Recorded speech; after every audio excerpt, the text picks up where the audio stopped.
Imagine viagens mais rápidas, menos gastos de combustível e trajetórias de voo muito mais precisas. Imagine agora o impacto no meio ambiente de uma redução considerável na emissão dos gases poluentes e também do barulho dos aviões nas proximidades dos aeroportos. Não é ficção. Você acabou de ver até onde o novo conceito de navegação aérea que o DCE está implementando no país vai chegar. Entendido como a grande virada na transição do voo convencional, baseado em sistemas instalados no solo para uma navegação baseada em performance, a navegação aérea no conceito CNS-ATM é fator determinante na guinada por que passará o transporte aéreo nos próximos anos.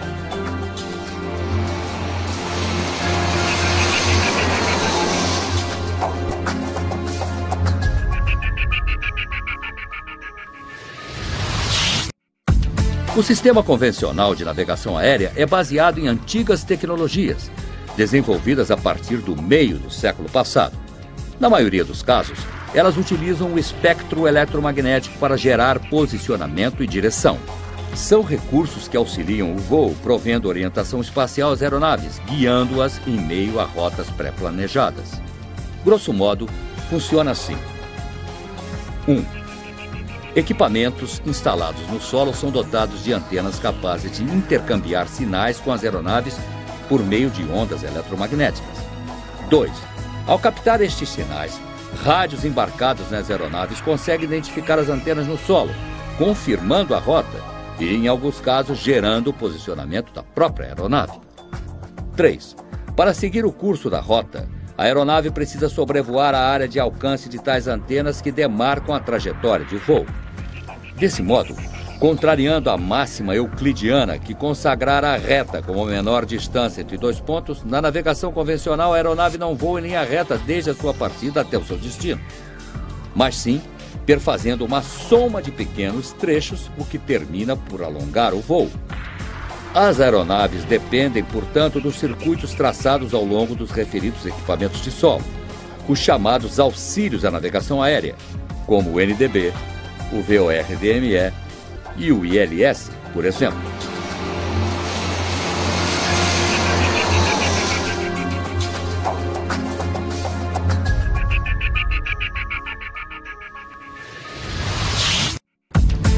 No CNS-ATM, a rota não é delimitada por auxílios de solo, mas sim orientada por satélites. Isso porque os conceitos aplicados aos novos sistemas de navegação são fundamentais no GNSS, acrônimo em inglês para o Sistema Global de Navegação por Satélites. O GNSS é o padrão estabelecido pela Organização da Aviação Civil Internacional para os novos sistemas de navegação, que agora irão se pautar em constelações de satélites dedicados.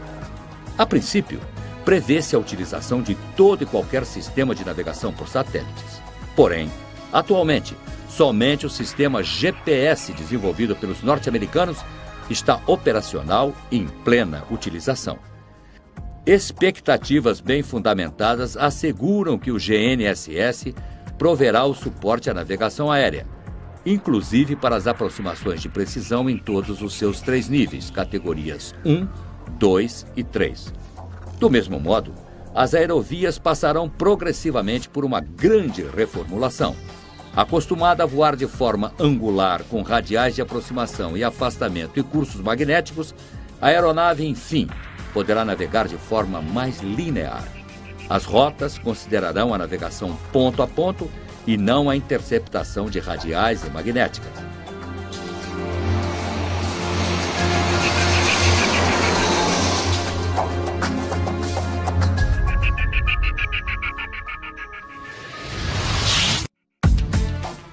Com os novos conceitos, surgem também novos termos e procedimentos. Um deles, mais do que tecnologia, representa uma mudança de paradigma para o transporte aéreo, que passa a basear-se não mais em ferramentas de auxílio, mas na própria performance dos sistemas de navegação embarcados. A chamada navegação baseada em performance, ou PBN, do inglês Performance Based Navigations, redesenha e otimiza a estrutura dos trajetos de navegação. Proporciona uma rota menor e muito mais precisa, utilizando sistemas avançados de gestão de voo e de bordo inercial, além de satélites e sistemas terrestres. Há dois elementos chaves para entender o PBN. O primeiro é o chamado RNAV, sigla que em português significa navegação por área. Com o RNAV, as aeronaves não precisarão mais zigue-zaguear entre os auxílios baseados em solo para alcançar seus destinos. As aeronaves em voo RNAV voam diretamente de um ponto para o outro.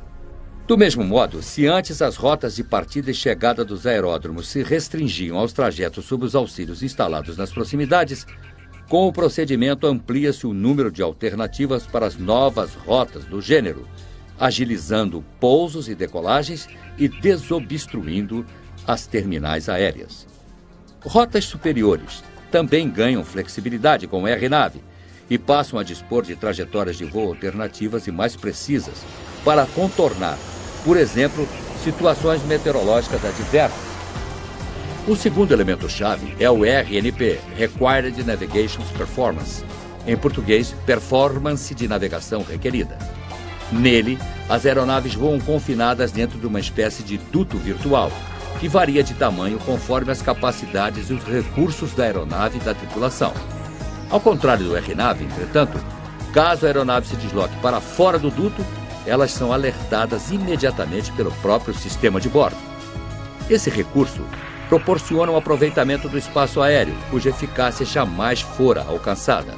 Ele torna exequível a utilização de muito mais rotas no mesmo espaço, com menores separações ou mesmo aproximações simultâneas, gerando um aumento significativo na capacidade das terminais aéreas.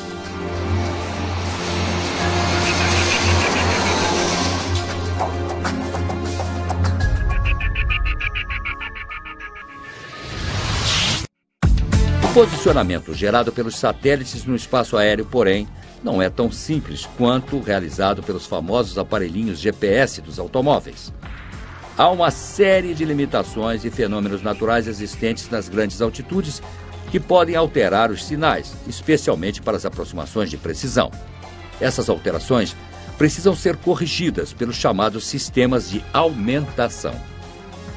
Atualmente, há duas formas de executar essa correção, uma baseada em satélites e a outra no solo. No Brasil, após uma intensa fase de pesquisas, testes e simulações, o Departamento de Controle do Espaço Aéreo decidiu adotar a tecnologia do Sistema de Aumentação baseado em solo, também conhecido pela sigla GBAS. O GBAS consegue, com grande êxito, corrigir os sinais de satélite para aproximação das aeronaves. É considerado um sistema de aproximação e pouso de precisão, projetado para atender as categorias 1, 2 e 3, tal qual o sistema de pouso por instrumentos convencional, o ILS. O aeroporto do Galeão abriga o projeto piloto do GBAS brasileiro e será o primeiro a adotá-lo no país.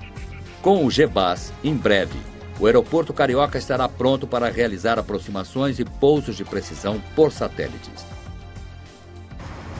O GBAS é um sistema muito mais flexível do que os ILS, né? Onde hoje nós temos um ILS para cada cabeceira de pista que você necessita de um pouso de precisão. Com o GBAS, uma única estação GBAS pode substituir e prover esse auxílio à aproximação para todas as cabeceiras de um determinado aeroporto num raio de 23 milhas. Um ILS, quando nós temos algum tipo de obra numa cabeceira de pista, o ILS tem que ser desligado, não há possibilidade de utilizá-lo. E já com o GBAS não, você pode programar um novo ponto de toque e mesmo com a cabeceira deslocada você consegue operar com o GBAS. Você pode também fornecer vários ângulos de aproximação para que uma aeronave possa evitar a esteira de turbulência de outra, permitindo aproximações paralelas em algumas pistas de alguns aeródromos. Além de outros benefícios, como uma única estação GBAS poder substituir várias estações ILS no mesmo aeroporto. Em suma, rotas menores, menos gasto de combustível, menos emissão de poluentes, pousos de precisão por satélites, aproximações com descida contínua, maior flexibilidade de voo, trajetórias de voo muito mais precisas. São inúmeras as conquistas viabilizadas pelos novos recursos e sistemas da navegação aérea CMS-ATM.